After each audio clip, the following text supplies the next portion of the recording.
What is up, guys? Welcome to Supercars of London and welcome to the weekend. I hope you're all having a fantastic Saturday and Sunday.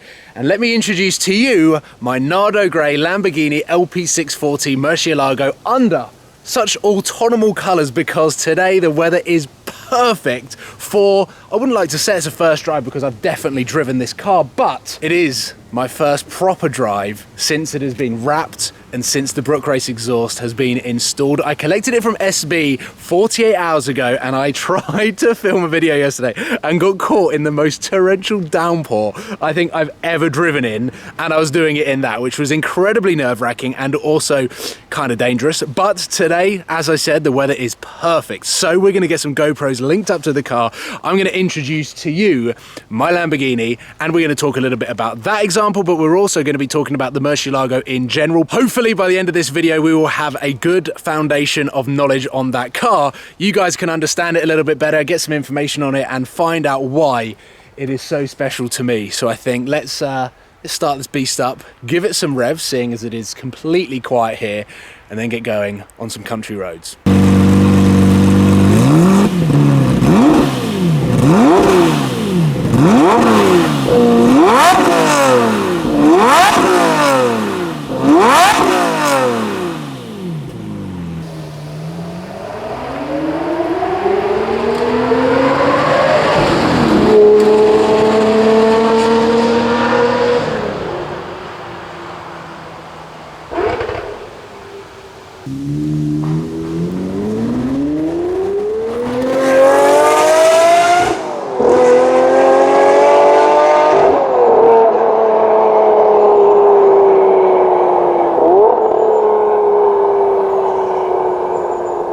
Right then, ladies and gentlemen, back behind the wheel of the Lamborghini with Alex in the passenger seat.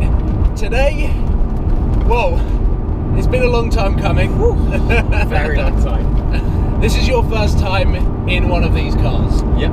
Okay, so the idea of this video is I'm going to just try and rattle off every single thing I know about the Lamborghini Murcielago, but also this particular car, so that we can lay all of the foundations out, so that as we progress through and as the story develops on my channel of road trips and things potentially going wrong on this car, because this car is known for that sort of thing, and I also want to get Alex's sort of first impressions of the car. We're going to mash it all together in one. We found some pretty solid roads with some very autonomous colours, which I feel like this car fits in quite well.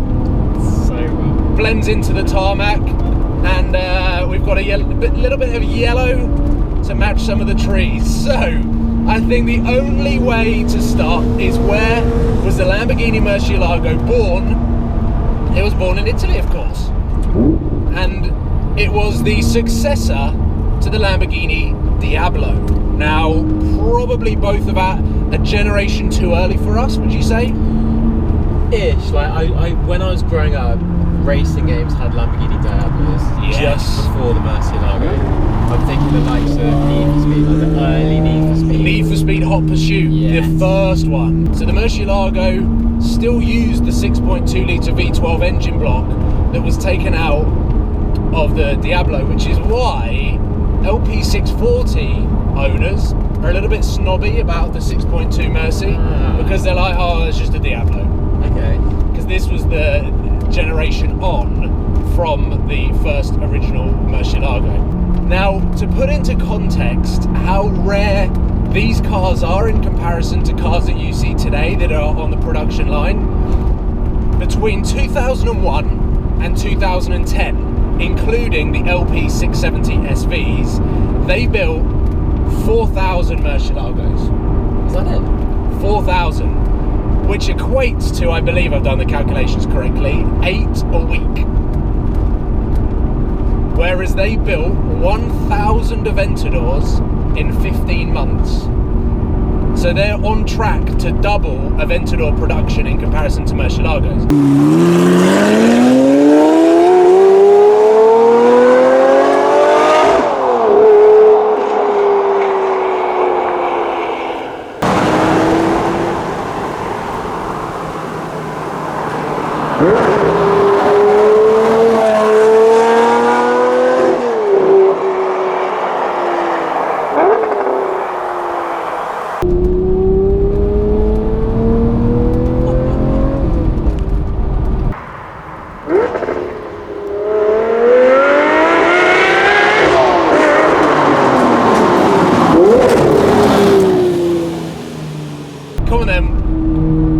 first time in one of these cars. I mean, this is surely one of the oldest cars that you've ridden in a long time, because you're all about the new stuff. Well, I guess I just have more access to the new stuff. Yeah. But yeah, this is the oldest Lamborghini I've ever been in. Okay. This is the first Murcielago I've ever been in. Yeah. It's so raw. It feels like I'm in an Aventador SV. It's that level of rawness, and obviously this isn't the SV. This is the standard LP640. Yeah. But one of the things I miss from modern cars is how modern supercars is how kind of soft and tame they are when you're just pootling along. This reminds you every time you're on the accelerator to turn the wheel that you're actually in something quite special. Yeah. There's so much more feedback. I'm not even driving. I'm in the passenger seat, and there's so much feedback through my feet, through my body, through like my ears hearing so much. Yeah. I mean, I'm getting an arm workout just from turning this steering wheel, because everything matters. Every little inch matters, and the only aid that I believe that's sort of working and keeping us on this road at the moment is traction. Okay. And I'm scared of turning it, because this really is like my first proper drive in it.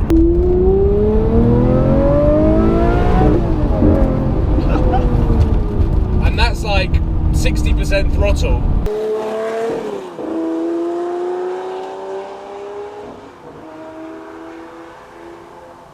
So the LP640 was Lamborghini's facelift to the original Murcielago VT, the 6.2. So this now has a 6.5 litre V12 that puts out 631 brake horsepower or 640 PS, where you get the name LP640. So LP stands for longitudinal posterior, or something like that. I'm learning it. This is which good. is the positioning of the engine. So the position of the engine plus the amount of PS that it comes, that's where we get LP700 on the Aventador, that's where we get LP640 on the Performantes, LP610, LP580 on the rear-wheel drive Huracan. So they all actually started with this car. This was the first one that Lamborghini did with those names. Right. So this kind of set the trend.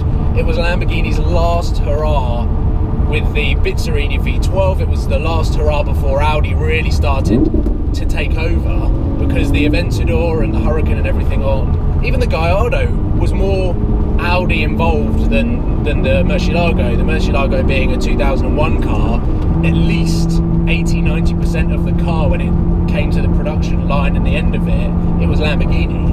So why this car is so special to me, but also just in general car culture, is it was really one of the last Lambos. So in terms of future values, you could argue this is the last Lamborghini. Well, I'm keeping my fingers crossed.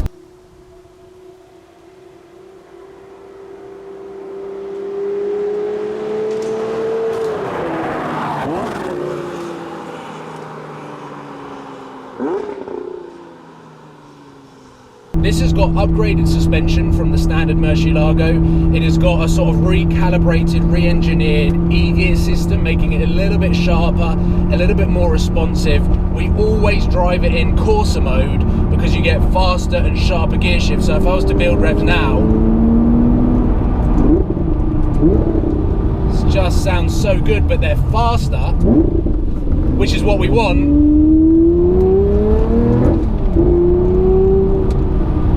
Because the faster the gear shifts, the less the clutch is engaged and disengaged, meaning that the clutch wear is actually better off. But we're now sat behind the cyclist. You hate this on a hill, because this is an incline. This is not good for clutch life. And I've just had it replaced, and we're probably already about 60%, and you're now in the middle of the road.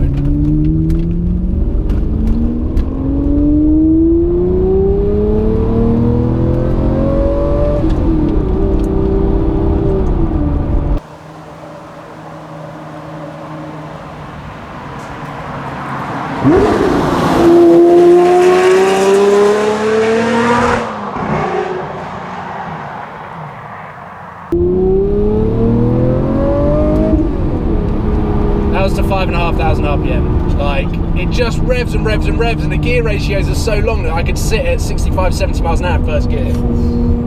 Second gear goes up to like 120. It's mental, mental, mental, mental, and I love it. Everything that I wanted and more First impressions? Love it. Yeah? Yeah, it's really cool. It's actually a lot cooler than I was expecting. Yeah? Yeah. But when you turned up and saw it parked there, it's just got this aura about it that is just Do you know what I think it is? It starts quite skinny at the front, and it gets wider and wider and wider. Yeah. And then you have those bat wings. The bat wings. Yeah. And then you get around, you see how enormous the rear tyre is. And then you got a huge exhaust on the back. It's imposing, isn't it? Yeah. There's not a single angle you look at it's like, wow, that's something special. I know. It's I feel like a lot of people have moved on. Thank you very much for tuning in. Hopefully you've enjoyed this video. Some beautiful scenery, some amazing sounds, a little bit of an insight into the Lamborghini Murcielago and this car so that you've learned a little bit more. And together we're building this foundation so that we can just enjoy this story, journey and adventure together. But we're coming into this little town, so I'm gonna have to be fairly tame. I will see you soon, guys. Take care. Please give this video a thumbs up and subscribe if you haven't subscribed to Supercars of London, because hopefully if this is the first video that you've watched of mine, you're going to enjoy the content to come. So I'll see you soon, guys. Take care. Have a good weekend. Goodbye.